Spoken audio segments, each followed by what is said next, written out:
कोई एमामालनी तो है नहीं जो चाटने के लिए बनाते हो। ये भारत की राजनीति में कांग्रेस पार्टी के द्वारा महिलाओं के प्रति अवमानना की एक नई निम्नता है। तो पाप क्या है, मुझे इस बात का जवाब दीजिए। हम सरकार क्यों चुनते हैं? ताकि सरकार हमारे साथ न्याय करे, बस। प्रधानमंत्री क्यों बनाते हैं? ताकि प्रधानमंत्री हमारी बात सुने। मुख्यमंत्री क्यों बनाते हैं जी? ताकि वो हमारी बात सुने। सरपंच क्यों बनाते हैं? ताकि गांव का काम सरपंच करे हमारे से बात करके। एमएलए एमपी क्यों बनाते हैं? ताकि वो हमारी आवाज उठा सके, हमारी बात मनवाए, इसीलिए बनाते होंगे। कोई एमामालनी तो है नहीं जो चाटने के लिए बनाते होंगे। फिल्म स्टार तो है नहीं। हम तो हेमा मालिनी जी का भी बड़ा सम्मान करते हैं। क्यों? धर्मेंद्र जी के ब्याह रखी है, बहू है हमारी। परंतु ये फिल्म स्टार तो हो सकता है कोई। हम लोग जो है, मुझे या गुप्ता जी को इसलिए आप बनाते हैं कि साहब हम लोग आपकी सेवा कर सके। नायब सैनी जी को भी इसलिए बनाया, मनोहर लाल खट्टर जी को भी इसलिए बनाया, दूसरे साथियों को भी हमने इसलिए बनाया। परंतु आज जो होने लग रहा है वो होने लग रहा है मेरे बुजुर्गों, मेरे साथियों, मेरे भाइयों, मेरे दोस्तों के वोट के राज को खत्म करने की साजिश हो रही है। नहीं तो किसान के रास्ते पर नश्तर क्यों बिछाए जाते हैं, आप बता दीजिए। सरपंचों को चंडीगढ़ बुला के पंचकुला में क्यों कूटा जाता है? नंबरदारियां क्यों खत्म की जाती हैं? गरीब आदमी को राशन कार्ड के लिए धक्के क्यों खाने पड़ते हैं? इसलिए समय बदल रहा है। ये वोट का अगर राज खत्म कर देंगे तो आपके हाथ में कुछ बचेगा नहीं। हम लोग आपके पास इसलिए आते हैं, बार बार आते हैं, हर साल आते हैं, हर महीने आते हैं, काम करते हैं, ताकि जब 5 साल बाद पर्ची पड़ेंगी तो लोग मेरी बात सुने। यही बात होगी सर। नहीं तो कोई नहीं जाएगा गांव में, शहर में, किसी के पास। नरेंद्र मोदी जी और भारतीय जनता पार्टी वोट का राज खत्म कर रहे हैं। अगर इनका इस बार राज बना दिया, अगली बार वोट मांगने कोई नहीं आएगा आपकी। सबसे ज्यादा नुकसान किसका होगा? मुझे कहने में एज के चार्ट नहीं, गरीब एससी बीसी का होगा, क्योंकि उसका अधिकार सबसे पहले छीना जाएगा। आरक्षण भी खत्म हो जाएगा, अधिकार भी छीन लेंगे। दूसरा नुकसान किसका होगा? किसान का होगा। उसकी जात कोई भी हो, क्योंकि आपकी जमीन छीन लेंगे, आपका खेती करने का अधिकार छीन लेंगे। अगर 3 काले कानून पास हो जाते ना, आज फरण में कोई कास्ट नहीं कर रहा होता, हम सब अडानी के गुलाम मिलते। जैसा उन्होंने धान मंडी के साथ किया, हमारे साथ यही होता, सबके साथ। आप सारे उसकी मजदूरी कर रहे होते। आज जमीन नहीं होती किसी के पास। और तीसरा नुकसान किसका होगा? छोटे छोटे दुकानदार का होगा। जब हमारे पास दवन्नी होगी नहीं, जूती कौन खरीदेगा? राशन कौन खरीदेगा? कपड़ा कौन खरीदेगा? मसाले कौन खरीदेगा? और कोई बच्चों का सामान कौन खरीदेगा? घर का सामान कौन खरीदेगा? दुकान कैसे चलेगी? बंद हो जाएंगे। और सब के सब 2 या 3 उद्योगपतियों के गुलाम हो जाएंगे। इसलिए रास्ता साफ है। एक रास्ता है कांग्रेस पार्टी, आम आदमी पार्टी, सुशील गुट का। एक रास्ता है भारतीय जनता पार्टी, क्योंकि वो संविधान को तोड़ेंगे। इसलिए मैं आपको केवल इतनी बात कहने आया हूं। बातें बहुत हैं कहने को, आप बहुत देर से बैठे हो, कई जलसे और हैं। मैं आपको सिर्फ एक बात कहने आया हूं, बड़े बुजुर्गों, गरीबों के अधिकारों को, किसानों के अधिकारों को, नौजवानों के अधिकारों को, दलित के अधिकार को, पिछड़ों के अधिकार को, जमीन काश्त करने वाले और छोटे छोटे दुकानदार के अधिकार को अगर बचाना है तो फिर भारतीय जनता पार्टी को हटाना पड़ेगा, और कोई रास्ता बचा नहीं देश के पास। नहीं तो इस देश में ना वोट का राज रहेगा, ना प्रजातंत्र रहेगा, ना सरकार रहेगी। अगले तो आज ही कह रहे हम संविधान खत्म करेंगे। जब संविधान खत्म करेंगे तो फिर कोई जलसा नहीं करेगा, ना कोई सड़क बनाएगा, ना चौपाल बनाएगा, ना बच्चों के लिए रोजगार पैदा करेगा, ना कोई और काम करेगा। वो हो जाएगा जैसे चीन में राज है ना एक ही आदमी का, वही कर रहे 23-40 साल से, उसी तरह से हो जाएगा हमारे देश में भी। तो इसलिए अपने बच्चों की अगली पीढ़ियों को बचाने के लिए, वर्तमान और भविष्य दोनों की रक्षा के लिए एक ही रास्ता है, और वो रास्ता है सुशील गुट का हमारा। मैं आपको एक बात कह सकता हूं कि हम सब भाई मिलके यहां लाठी लेके पैरा हम देंगे, और दिल्ली में लाठी लेके पैरे पे इनको बैठाएंगे, और इकट्ठे होके अपना पैरा देंगे, और एक एक आदमी की सेवा करेंगे, अपने इलाके की शक्ल बदलेंगे। बहुत बहुत शुक्रिया। जय हिंद, सत श्री अकाल, राम राम।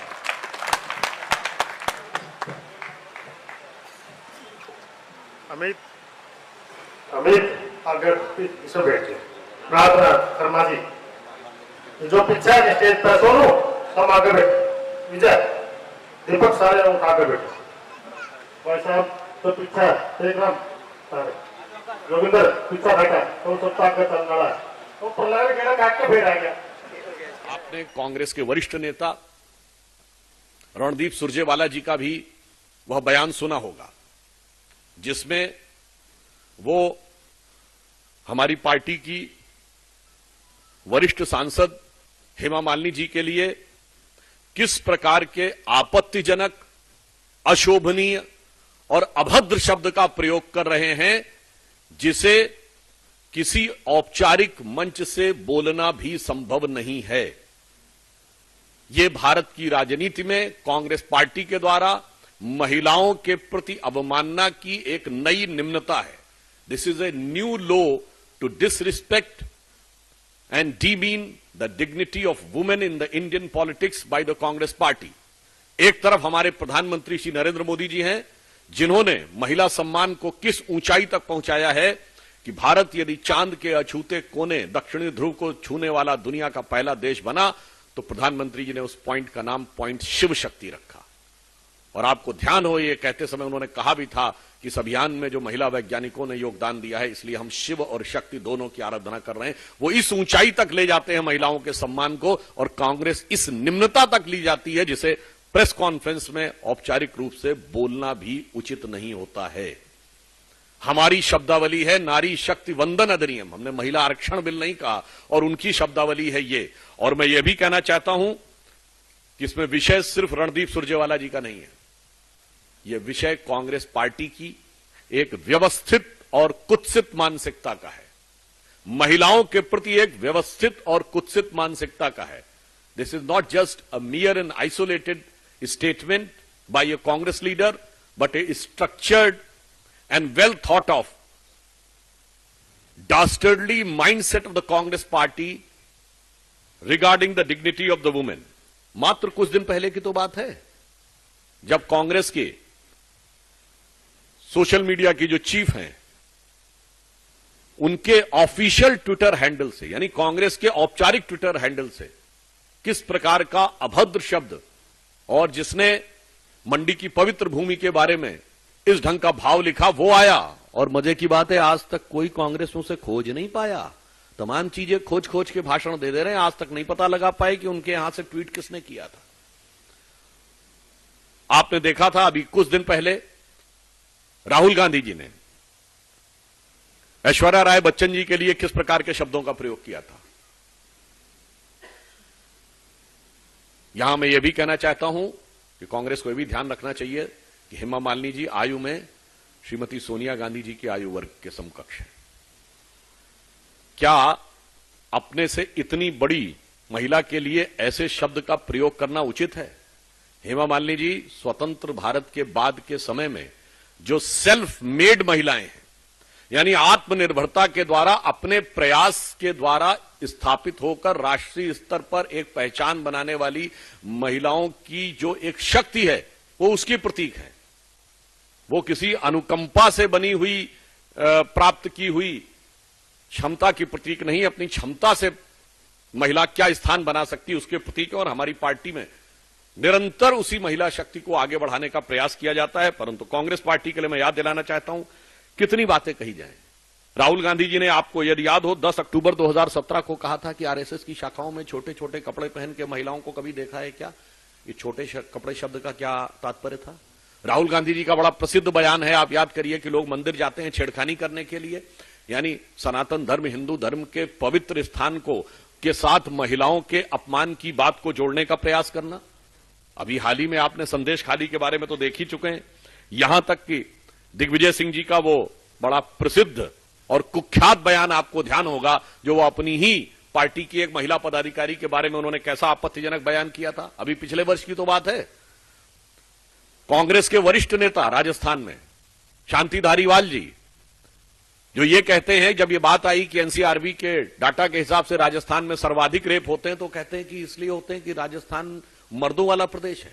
ये घृणित मानसिकता है महिलाओं के बारे में।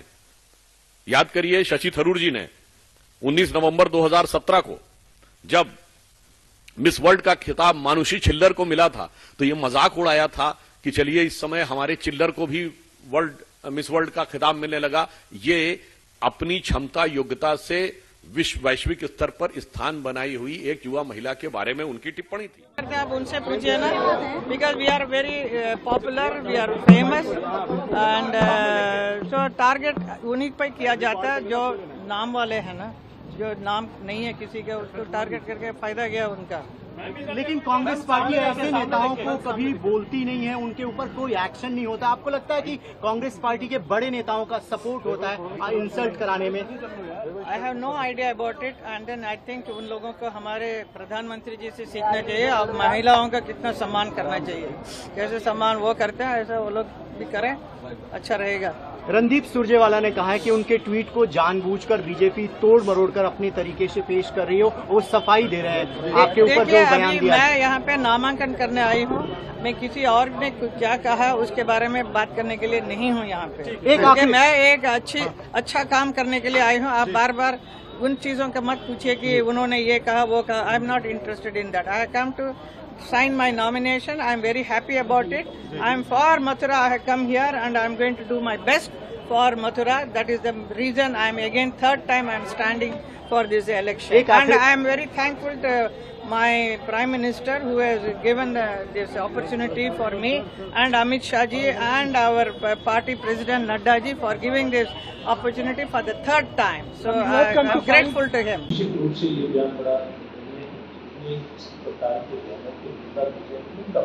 लेकिन मैं एक बात कहना चाहता हूँ, मुझे लगता है कि राहुल गांधी की पीढ़ी उसको एक आदत लग गई छपने की, देखने की। लेकिन उस आदत के कारण से, छपने देखने की आदत के कारण से ये लोग इतना उड़ बोलते हैं कि हमारी जो मर्यादाएं हैं, भारतीय परंपरा के अनुसार सारी मर्यादाओं को ताकता है। अभी आपने रणदीप सुरजेवाला इसके बारे में बयान लिखा है, के बारे में बयान लिखा है। पहले एक प्रवक्ता ने वंदना रनौत के बारे में कितनी टिप्पणी की थी। कभी राहुल गांधी खुद करते हैं, कभी दिग्विजय सिंह करते हैं, कभी पता नहीं किन किन नेताओं की बारी आती है। लेकिन इस प्रकार की भाषा का सभ्य समाज के अंदर कोई स्थान नहीं है। इन लोगों को तुरंत संबंधित लोगों से माफी मांगनी चाहिए। अगर ऐसा ये नहीं करते, जैसे पहले भी लोगों ने इनको आईना दिखाने का काम किया, ऐसे लोगों को लगातार जनता ने नकारने का काम किया, उनकी पार्टी को भी नकारने का काम किया, तो भविष्य में देश की जनता इनको सबक सिखाने का काम करने वाली। देखिए, सुरजेवाला जी ने अपनी मानसिकता को दर्शाया है। उन्होंने ये चीज बोलकर ऐसा अपने आप को बता दिया कि उनको उनकी माँ ने महिलाओं के लिए किस तरह की परवरिश दी है। मुझे अफसोस है कि दिखने में अच्छे, मन के इतने काले हो सकते हैं। आज मुझे अच्छे दिखने वालों पर भी विश्वास उठ गया, क्योंकि एक बात सोचा करते थे कि एक सभ्य व्यक्ति है ये, पर आज उन्होंने असभ्यता की जो लिमिट है ना, वो क्रॉस कर दी। ऐसे में तो महिलाओं को वो कहीं आगे ही नहीं आने देंगे। आरक्षण के ऊपर उन्होंने समझ लो एक बिंदु लगा दिया कि महिलाएं बनती हैं तो ऐसा होता है। मुझे अफसोस है कि कांग्रेस पार्टी ने अब तक इनके ऊपर कोई एक्शन नहीं लिया। लेकिन याद रहे सुरजेवाला जी, ये हरियाणा वुमेन कमीशन है, आपको तुरंत इसके ऊपर आपके ऊपर एक्शन होगा। तुरंत इनको नोटिस देंगे और बुलाएंगे इनको कि किस तरह की भाषा का प्रयोग आप महिलाओं के लिए करते हैं। क्या आपके परिवार में या आप जिस पार्टी से ताल्लुक रखते हैं वहां महिलाओं का सम्मान नहीं है? टोटल हम जो भी इससे लिंक्ड है, जो इनकी पार्टी के मुखिया, इनको स्वयं, मुझे अफसोस है अब तक बेटी हूं कर सकती हूं, उनका कोई एक्शन क्यों नहीं आया इनके ऊपर? ये सुरजेवाला जी का हेमा मालिनी के बारे में बयान कोई नई बात नहीं है। ये कांग्रेस का दृष्टिकोण है महिलाओं के प्रति। अभी कांग्रेस की प्रवक्ता सुप्रिया ने कंगना रनौत के बारे में भी ऐसी ही टिप्पणी की थी, और इनके पूर्व प्रधानमंत्री नरसिम्हा राव ने एक पुस्तक लिखी थी द इनसाइडर। उसमें महिलाओं के प्रति इनका क्या विचार है, क्या दृष्टिकोण है, 767 नंबर पेज पर साफ साफ लिखा हुआ है। अब नरेंद्र मोदी जी तो महिलाओं को आगे लाना चाहते हैं और वो 33% रिजर्वेशन का पार्लियामेंट से पास हो चुका हुआ है, परंतु पहले इनकी सोच तो सुधारनी पड़ेगी। इसके लिए कुछ ना कुछ तो करना पड़ेगा। कैसे 33% महिलाएं फील्ड में आएंगी, कैसे वो घरों से बाहर निकलेंगी अगर इस जैसे भेड़िए इस तरह की बातें करते हैं।